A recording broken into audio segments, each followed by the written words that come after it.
Welcome on YouTube, welcome back to my channel, Buzz Watch Play and Unbox. Today we got a reaction video for you again. Yeah, Israel Adesanya cry.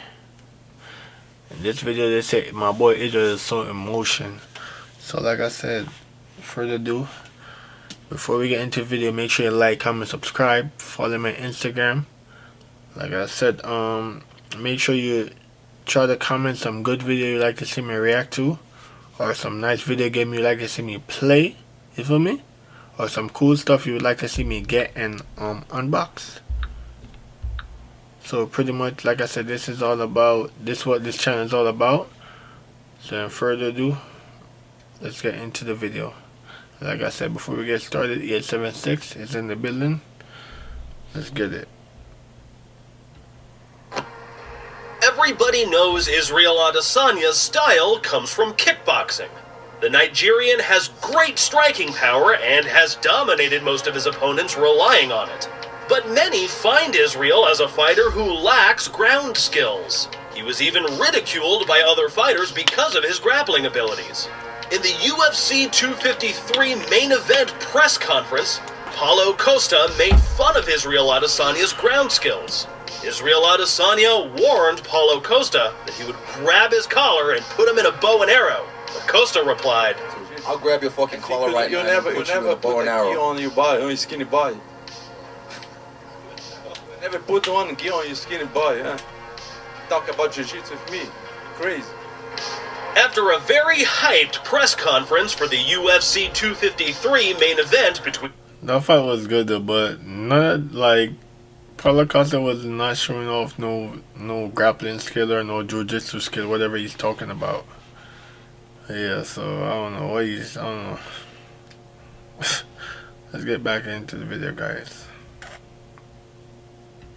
Israel Adesanya and Paulo Costa, both undefeated middleweight division fighters, took part in a heated face-off before the match. Luckily, both fighters made weight and looked in incredible shape on... Yeah, look at my boys embodied, bro. Like, look at Israel, like, Israel like this, bro. And look at Costa body. Like I said, that's why like when it come on to fighting, bro, like body shape, or you could be brolic or skinny, that don't really mean nothing, bro. It's just about who's a good fighter for that day. You feel me? Cause the both fighters have like ups and downs in fighting. You don't know what could happen, but you feel me? Just look at the both of them. Like Israel is just body, just like, you feel me? Paulo just like more wide, look like a monster. Like you about to take your head off. Like it like a model slash monster. weighing scales. However, things got ugly during the face-off. During the face-off, Paulo Costa began showing off his BJJ black belt, which he had around his waist. After that, he went on to take out a white belt and toss it to Israel with the intention of representing Israel's grappling level. Israel immediately reacted and threw the belt back at Paulo, but President Dana White was just in time to step in before things got really ugly. But Dana. Israel's ground game issues seem to be changing. Recently, Israel Adesanya was awarded the purple belt in Brazilian Jiu-Jitsu, and the UFC middleweight champion wasn't able to hide his emotions during this special ceremony. Israel style-bender Adesanya went on from being a blue belt in Brazilian Jiu-Jitsu to a rank above to hold the coveted purple belt. Much, right? From the first day I rode with him, I trained with him, so it's amazing to see, like, Boy, it's a crime, bro. Israel like is ready, bro. Jan, you better like. I want my boy make that tap out. I want my boy knock you out. Yeah, see what y'all did to my boy Corner? Yeah, I want you to get knocked back out. Let's go, Israel. much he put into the martial arts, you know. So he's the best, you know, in what he does. So every time this man fights, he has 95% of chance to win a fight. Israel has often stated that he would love his opponents to shoot at him, so he can show the UFC fans his ground game. Still, Adesanya continues to maul his opponents with his exceptional striking power that has taken down many challenging opponents like Yoel Romero, Robert Whittaker, and Paulo Costa, among others. It was truly touching to see how emotional Israel Adesanya got at the sudden turn of events. The last style bender has gone through many hard years of work and training that are definitely getting paid off. The middleweight champion's ground game is now at a different level than when he first started. Surely, many of us are hoping to see Israel showing off his grappling skills during his next bouts. What do you think of Israel moving up to purple belt in BJJ? Do you think this will make him strike less in the octagon, or will it make him more dangerous than he was before? Let us know your opinion in the comment section. Trash talk is very common in the fighting world.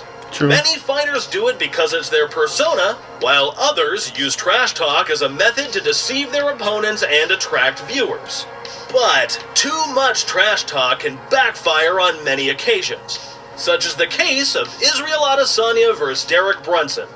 Before this bout, Derek seemed to be a little too confident about himself, since we saw him on several occasions trash-talking to Israel. And we all know how that ended. But before we get into the fight, let's take a look at some of the shots Derek took at Israel. One of the stunts Brunson pulled off was on his Instagram account, where he posted a video in which it seems that both fighters bumped into each other in the same place. Brunson filmed Israel, writing, "He lucky I don't fight for free. Would have slapped this glory reject." Say it again, let me hear it. Look at my easy money sitting over there. Too much, partner. Although this was just a minor situation, it was the first thing that started to heat things up between the two competitors. Another trash talk situation coming from Brunson was during a UFC interview. When he was asked about Israel Adesanya, Derek replied by taking shots at him. Well, he won't look at me, so he won't make eye contact with me. So he focused on the fight. He said what he needed to say, but I'm sure, I know he's aware. I mean, he's talking to get a fight.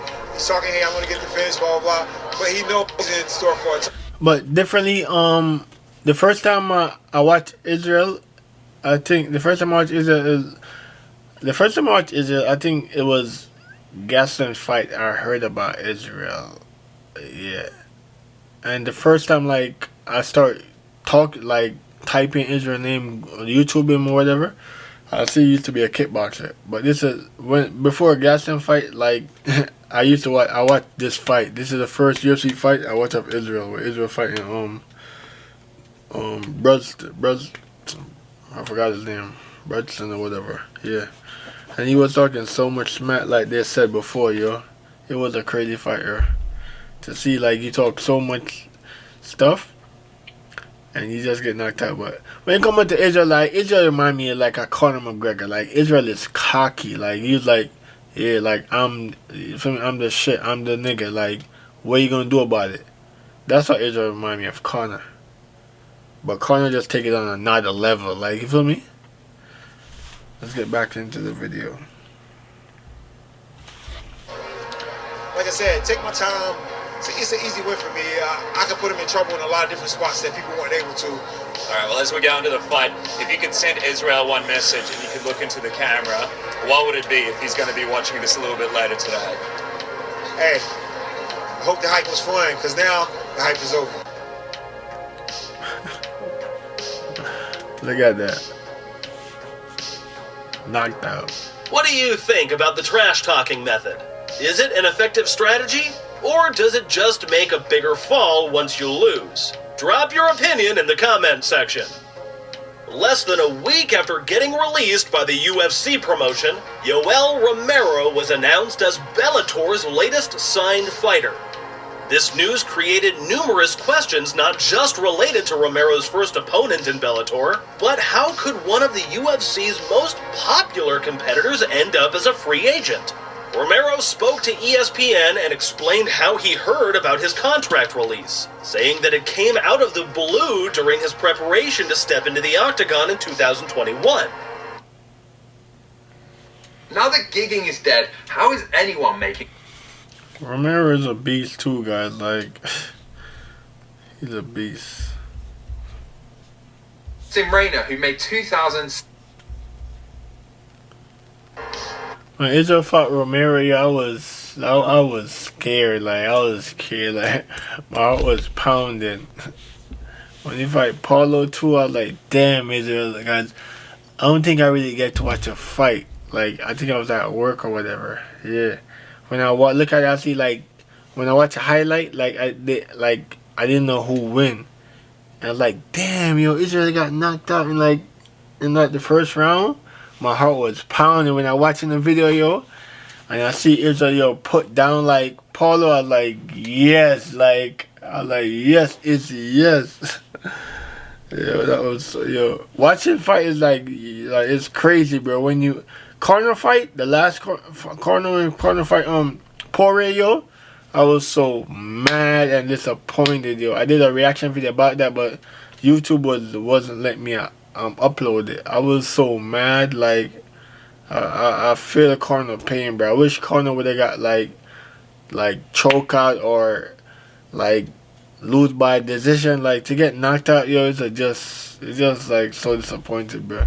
To see your favorite fighter just get knocked out, like, I feel like you lost too. That's how I feel.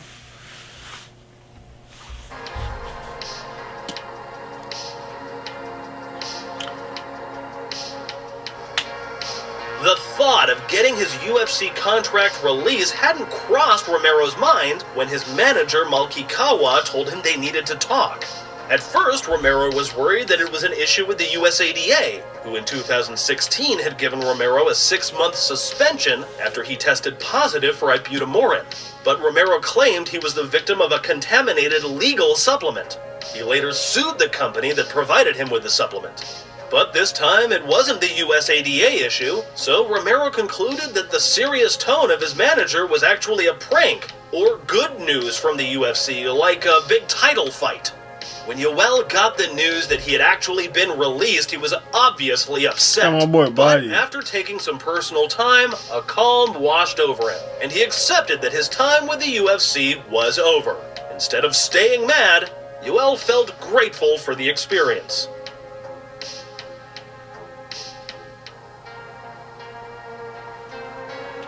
What do you think about Yoel Romero's UFC release?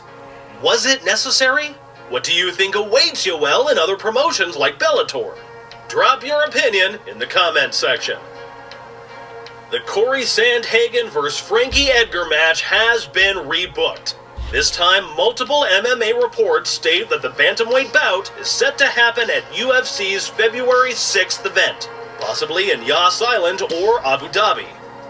Corey Hagen is currently number 2 at the UFC pound-for-pound bantamweight ranking. On the flip side, Frankie Edgar is ranked at number 5. This match could have title implications after the Peter Yan vs. Aljamain Sterling championship fight. Corey and Frankie were originally matched up for a fight in last January, but it was suspended since Edgar was moved to save a main event against Chan Sung Jung. Frankie Edgar lost the featherweight match, but bounced right back at his position when he stepped in the octagon last August and won his bantamweight debut against Pedro Munoz. The former UFC lightweight champion Edgar is now 39 years old, but looks to be in great shape at 135 pounds after his last match. However, he will have a very tough competition as he looks for a title shot in his 3rd division with the UFC. Both of these fighters are known for their movement. The 28-year... Yeah, my boy is old. Yeah. Pretty much like I said, guys, that's it for the video. Like, yeah, he started talking about everybody else. I thought he was going to focus on Israel. Pretty much that's it. Israel got a purple belt. I think that's what he said, or a blue belt. So Israel got further on in, like, the grappling game, karate, whatever you call that. Yeah. And that's it for the video, guys. Make sure you like, comment, subscribe. Like I said, follow me on Instagram. The link will be down below. And like I said, guys, make sure you put me on some good videos that we could watch together, we could build together, and get this channel more up there. You feel me? Like I said, like, comment, subscribe, guys. Pretty much that's it. 876 is in the building. And pretty much that's it. I'm out.